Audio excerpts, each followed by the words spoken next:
பண்பு, அந்த பண்பில் நிறைந்தது மிகுந்த சத்து, அந்த சத்து இல்லை பிராமண பின்பு, அல்ல அல்ல குறையாதது, செல்ல செல்ல தெளிவது, சொல்ல சொல்ல புளிக்காதது, வாழ்வின் அடிப்படை தத்துவம் கல்வி, அது இல்லை என்றால் வாழ்க்கை தோல்வி. கல்வி என்பது வெறும் மூன்றெழுத்தல்ல, மனிதன் தலையெழுத்தை மாற்றும் எழுத்து. கல்லாய் சிலையாக மாற்றுவது கல்வி. உலகனிடம் கற்பது வேளாண் கல்வி. தோல்விகள் தருவது அனுபவ கல்வி. வெற்றிகள் தருவது தன்னம்பிக்கை கல்வி.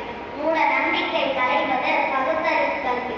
கல்வி நீ அந்த அறிவின் ஊற்றோ, இமயத்தின் உயரமோ, வானத்தின் நீளமோ, கடலின் ஆழமோ, அறிவுக்கண்ணை திறந்திடுமோ கல்வி. ஆர்வத்தை தூண்டி மேதையாகிடுமோ கல்வி. இருளை அகற்றி வெளிச்சத்தை தந்திடுமோ கல்வி. செல்வத்துள் சிறந்த செல்வம் கல்வி செல்வம் என்று கூறி என் கவிதையை முடிவுகிறேன். எங்கம்மா கவிதைன்னு கேட்டேன்.